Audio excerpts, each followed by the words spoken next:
कि टक्करों के बीच हमारी यह धरती पैदा हुई। इसके बाद हम उस दौर में चलेंगे जहां डायनासोरों का राज था और फिर देखेंगे उनका वो डरावना अंत। कहानी यहाँ खत्म नहीं होगी। हम जानेंगे कि कैसे छोटे छोटे जीवों से इंसान के पूर्वज बने और कैसे अफ्रीका से निकलकर हम पूरी दुनिया में फैल गए। और वीडियो के आखिर में हम चलेंगे सिंधु घाटी की उन गलियों में जिनका रहस्य आज भी एक पहेली बना हुआ है।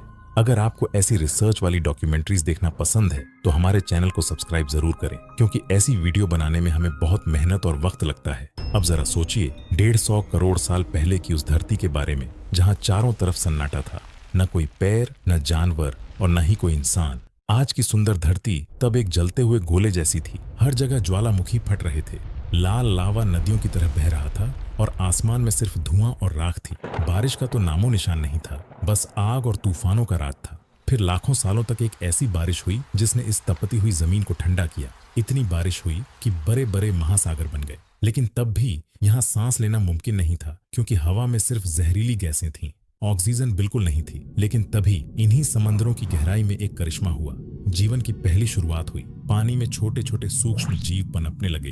दो इन्हीं छोटे जीवों में से कुछ ऐसे थे जो धीरे धीरे ऑक्सीजन बनाने लगे, और यही वो मोडडा था जिसने धरती का चेहरा बदल दिया। हवा साफ होने लगी, पेडीढ़ पौधे उगने लगे, घने जंगल बने और दुनिया रहने लायक होने लगी। और फिर लाखों साल बाद वो समय आया जब धरती पर उन विशाल जीवों ने कदम रखा जिन्हें हम डायनासोर कहते हैं। आज से करीब 23 करोड़ साल पहले यानी ट्रायसिक काल में पहले डायनासोर दिखाई दिए। आपको जानकर हैरानी होगी कि शुरुआत में ये बहुत छोटे थे, इतने छोटे कि शायद एक लोमड़ी जितने। ये बहुत फुर्तीले थे और तेजी से भागकर अपना शिकार करते थे।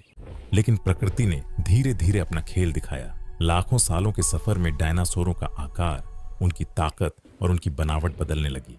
कुछ डायनासोर पूरी तरह शाकाहारी बन गए और ऊंचे पेड़ों से पेट भरने के लिए विशालकाय शरीर पा लिया। वहीं कुछ ऐसे खतरनाक शिकारी बने जिनके पास नुकीले पंजे और आरी जैसे तेज दांत थे। जैसे जैसे समय बीता, डायनासोरों का साम्राज्य पूरी धरती पर फैल गया। घने जंगलों से लेकर ऊंचे पहाड़ों तक हर तरफ बस इन्हीं का राज था। उन्हें फलने फूलने के लिए जो कुछ भी चाहिए था, भरपूर भोजन, खुली जगह और ताकत, कुदरत ने उन्हें सब कुछ दिया। लेकिन दोस्तों, कहानी में अब एक बहुत बड़ा मोड़ आने वाला था। धीरे धीरे डायनासोर धरती के बेताज बादशाह बन गए, ठीक वैसे ही जैसे आज इंसान है। पर याद रखिए, यह तो बस ट्रेलर था, क्योंकि आगे आने वाले समय में इन जीवों का आकार इतना बड़ा और इनकी दुनिया इतनी रहस्यमयी होने वाली थी जिसकी किसी ने कल्पना भी नहीं की थी। धरती अब एक बड़े बदलाव की ओर चल रही थी। वक्त बीतने के साथ वे छोटे छोटे डायनासोर अब धीरे धीरे पहाड़ों जैसे विशाल होने लगे थे। जंगलों के पैर ऊंचाइयां छू रहे थे तो डायनासोरों का कद भी आसमान से बातें करने लगा था। यह असल में विशालता का युग था। जुरासिक काल के दौरान कुछ डायनासोरों ने तो आकार के सारे रिकॉर्ड ही तोड़ दिए। इन्हीं में एक मशहूर नाम था ब्रैकियोसॉरस, करीब 85 फीट लंबा और 40 टन से भी ज्यादा वजन।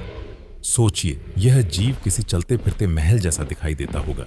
लेकिन कहानी अभी बाकी है। जब लगा कि ब्रैकियोसॉरस ही सबसे बड़ा है, तभी सामने आया टाइटेनोसॉरस। यह इतना विशाल था कि अगर यह किसी मैदान पर लेट जाए तो पूरा का पूरा फुटबॉल ग्राउंड इसके शरीर के नीचे छिप जाए। इन जीवों की गर्दन इतनी लंबी होती थी कि ये ऊंचे से ऊंचे पैरों की फुनगी से भी पत्ते तोड़ लेते थे, बिल्कुल वैसे ही जैसे